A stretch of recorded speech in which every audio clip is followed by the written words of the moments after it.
નમસ્કાર વિદ્યાર્થી મિત્રો, આયો બધા મજામાં જ હશો. અને સૌથી પહેલા તો આપણી YouTube channel Gujarat engineering academy YouTube ચેનલમાં બધા જ મારા વિદ્યાર્થી મિત્રોનું સ્વાગત કરું છું. હવે જીટીયુ નો એક આપણે ઇમ્પોર્ટન્ટ ટોપિક પર ડિસ્કશન કરશે કે તમે જીટીયુ ની એક્ઝામ આપો છો મિત્રો, એના ઘણા મિત્રોને હજી પેપર આપવા જાય છે એની પેપર સ્ટાઇલ જ ખબર હોતી નથી કે પેપર કેમાં હશે, કેટલા માર્ક્સના પ્રશ્નો હશે, એમસીક્યુ હશે, 2 માર્કનો પ્રશ્ન શું છે, 3 માર્કનું, 7 માર્કનું, 4 માર્કનું. એટલે જીટીયુ ના બધા જ મિત્રોને મારી એક આમ કહેવાય રિક્વેસ્ટ છે, તમે એક્ઝામ આપો, કોઈ પણ સબ્જેક્ટની તૈયારી કરો એની પહેલા તમારે એકવાર તમારું જે એક્ઝામની જે પેટર્ન છે, મતલબ કે તમારું જે પેપર સ્ટાઇલ છે એ તમારે ખાસ જોવાની, વાંચવાની, સમજવાની, પછી તમારે એ પ્રમાણે તૈયારી કરવાની છે. તો તમારે જીટીયુમાં પાસ થવામાં સરળ રહેશે મિત્રો. એક રિક્વેસ્ટ છે. ઓકે, તો વિડીયો બધા મિત્રોને જીટીયુના જેટલા પણ સ્ટુડન્ટ છે એને જોવાનો છે. આપણે વાત કરશી મિત્રો કયા સબ્જેક્ટ માટે અને કયા કોર્સ માટે અત્યારે આપણે આ પેપર સ્ટાઇલ ચેન્જ થયેલ છે, મતલબ કે નવી અપડેટ છે એ પ્રમાણે તમારે પેપર એ સબ્જેક્ટનું આવવાનું છે. તો બધા મિત્રોને જોવાનું છે. અને કોઈને બીજા કંઈ પણ પ્રશ્ન ઉપર ટોપિક ઉપર વિડીયો બનાવવો હોય તો મને કોમેન્ટ કરી શકે છે. અને સપોર્ટ માટે સબસ્ક્રાઇબ કરી બેલ આઇકન પ્રેસ કરજો મિત્રો. બધા દોસ્તોને વિડીયો તમારે શેર કરવાનો છે. ઓકે મિત્રો. તો મિત્રો આપણે જે પેપરની વાત કરશી બી એટલે કે bachelor of engineering paper, means કે પેપર ફોર્મેટ ફોર યુનિવર્સિટી. આપણે કહેવાય ને કે જો પેપર સ્ટાઇલ છે મિત્રો એ આપણે યુનિવર્સિટી દ્વારા, મીન્સ કે જે આપણે જીટીયુ છે તો એના દ્વારા નક્કી થતી હોય છે. તો યુનિવર્સલ જે હ્યુમન વેલ્યુ એટલે એ સબ્જેક્ટ કોડ છે તમારો B01R00141. ઇન્ટિગ્રેટેડ પર્સનાલિટી ડેવલપમેન્ટ કરીને તમારો જે સબ્જેક્ટ છે એન અહીંયા આપ્યું છે કન્ટ્રીબ્યુટર, મીન્સ કે પર્સનાલિટી ડેવલપમેન્ટ પ્રોગ્રામ.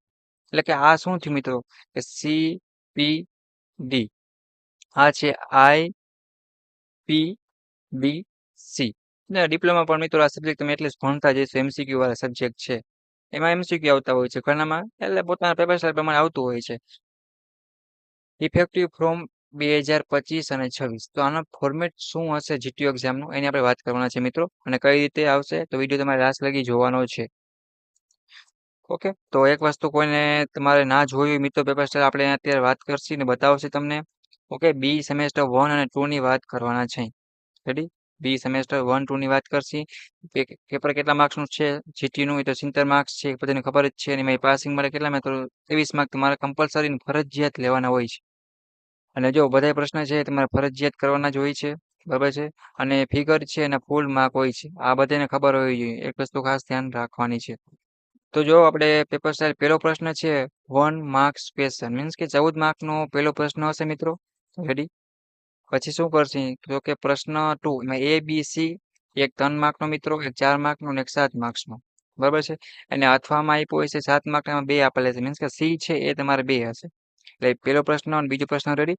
પછી પ્રશ્ન નંબર 3 ની જો વાત કરીએ આપણે તો એની અંદર પણ સેમ ટુ સેમ એ, બી અને સી હશે. અને પ્રશ્ન 3 છે ને મિત્રો ટોટલ 2 આપેલા છે. એટલે કે આનો મતલબ શું થયો કે આ 2 માંથી તમે ગમે એક લખી શકો.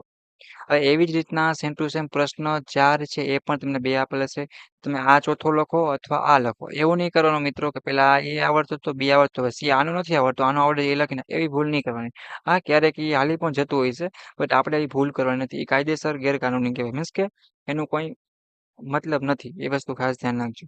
પછી પ્રશ્ન 5 છે એ પણ તમારે 2 આપેલ છે, તો આ 2 પ્રશ્નમાંથી તમારે કોઈ પણ એક લખવાનો છે. રેડી? આ તમારી સબ્જેક્ટની પેપર સ્ટાઇલ છે. બી પેપર છે તમારું જીટીયુ એક્ઝામનું જે લેવાશે 25 26 નું, એ આ પ્રમાણે તમારું ફોર્મેટ રહેશે. પણ કોઈ IPDC અને CPD આ બંનેના સબ્જેક્ટ કોડ પણ મિત્રો તમને આપેલ છે. રેડી? આ પ્રમાણે તમારું જીટીયુ એક્ઝામનું પેપરનું ફોર્મેટ એટલે કે પેપર સ્ટાઇલ તમારી આ રીતે પૂછાશે. તો બધા મિત્રોને એક રિક્વેસ્ટ છે, રેડી? સેમેસ્ટર 1 અને 2 ની મિત્રો હું વાત કરું છું, બીઈ રેડી જીટીયુના સ્ટુડન્ટ, કે એને આ રીતે પેપર આપવાના છે. બે સબ્જેક્ટના બંને કોમન જ છે, થોડા ઘણો ફેરફાર છે, બટ કંઈક કંઈક શીખવા મળે છે એક પ્રકારનું. પર્સનાલિટી ડેવલપ કેમ કરી વગેરે એના રિલેટેડ આ સબ્જેક્ટ છે. ડિપ્લોમામાં મિત્રો આ સબ્જેક્ટ આવે છે એ મિત્રોને એમસીક્યુ આવે છે. રેડી? એ વસ્તુ ખાસ ધ્યાન રાખવાની. અને કદાચ તમારે કંઈ પણ પ્રોબ્લેમ હોય, બીજો પ્રશ્ન હોય તો પણ મને કોમેન્ટ કરીને પૂછી શકો છો મિત્રો. અમારી યુટ્યુબ ચેનલ તમને પૂરેપૂરો સપોર્ટ કરશે. અને મારી કંઈ મિસ્ટેક રહી ગઈ હોય સમજાવવામાં કાંઈ પણ, તો પણ તમે મને કહી શકો છો. એમાં આપણે કાંઈ પણ એવડું ગભરાવાની કાંઈ પણ જરૂર છે નહીં. જીટીયુ એક્ઝામના આઈએમપી પ્રશ્ન છે મિત્રો, એ પણ આપણે સેમેસ્ટર 1 2 અને 3 એવા ઘણા બધા કોમન સબ્જેક્ટ છે કે ડિગ્રી વાળા છે કે બી અથવા બીટેક, એના માટે આપણે બનાવતા હોઈએ છીએ મિત્રો. હજી તમારો આગળ સપોર્ટ રહેશે તો બ્રાન્ચ વાઇઝ શું કરશે મિત્રો કે બધા સબ્જેક્ટ છે, મીન્સ કે બધી બ્રાન્ચ છે ડિગ્રીમાં સેમેસ્ટર 3 થી, એના પણ આપણે બનાવશું. આ ડિગ્રી માટેનું સ્પેશિયલ વોટ્સએપ ગ્રુપ પણ ચાલી રહ્યું છે, તો પેલા મિત્રોમાં જોઈન્ટ પણ થઈ જાવ, જેથી કરીને કંઈ પણ નવી અપડેટ આવે, તમારા જીટીયુ એક્ઝામ ફોર્મ છે, તમારું ટાઈમ ટેબલ છે, રિઝલ્ટ છે, એ ટુ જે તમને માહિતી છે એ શું થાય તો કે મળતી રહે. બરાબર છે. બીજી તમારે કાંઈ હેલ્પની જરૂર હોય તો મને અત્યારે કોમેન્ટ કરો.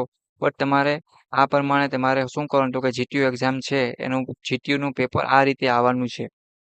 મોસ્ટ ઓફ મિત્રો જો પેલા 14 માર્ક્સના પ્રશ્ન, બરાબર છે, મીન્સ કે 14 માર્ક્સ પહેલા, પછી 3 માર્કનો પ્રશ્ન અને 4 માર્કનો અને 7 માર્કનો આ જ પ્રશ્નની ફોર્મેટ રહેશે. રેડી? બીજું કંઈ તમને એવું લાગતું હોય એટલે 1 માર્કનો એક પ્રશ્ન છે એ પણ હશે. જો આ છે એ પ્રમાણે 14 માર્ક્સ પહેલા ના થઈ ગયા. હવે તમારે ખાલી પાસ થવા માટે 70 માંથી 23 માર્ક મિત્રો ખાલી લાવવાના છે. એટલા મને તમારા બધા ભરોસો છે કે તમે આરામથી લાવી પણ શકો. જો તમારે આ સબ્જેક્ટના આઈએમપી પ્રશ્ન જોતા હોય તો મને અત્યારે કોમેન્ટ કરો મિત્રો. તમારી જીટીયુ એક્ઝામ આવે એના પહેલા હું તમને 30 કે 25 દિવસ પહેલા એટલે બને એટલા વહેલાની પહેલી તકે તમને પ્રશ્ન છે આપી દઈશ. મારું ડિગ્રીનું વોટ્સઅપ ગ્રુપ છે એમાં તમે જોઈન થઈ જાઓ. હું તમને એમાં સેન્ડ કરી આપીશ. બીજી તમારે કાંઈ પણ હેલ્પની જરૂર હોય તો પણ મને કહી શકો છો મિત્રો, કંઈ પણ ગભરાયા વગર.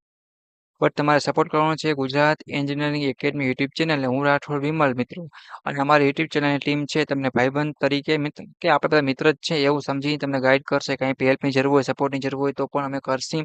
ઓકે. અને બીજું તમારે કાંઈ પ્રશ્ન હોય તો પણ તમારે મને કહી દેવાનું છે. ટેન્શન લેવા નથી. જીટીયુમાં બેકલોગ કેટી લાવવાનું નથી ને ડિટેન થશો વળી નવો પ્રશ્ન ઊભો થશે એટલે આપણે એટલી પાસિંગ માર્ક લાવવાના છે અને ખાલી 23 માર્કે મિત્રો પહોંચી જવાનું છે. નવા વિદ્યાર્થી મિત્રો હશે ખાસ એક વસ્તુ ધ્યાન રાખજો કે ભૂલથી પણ બેકલોગ કેટી લાવવાની નથી.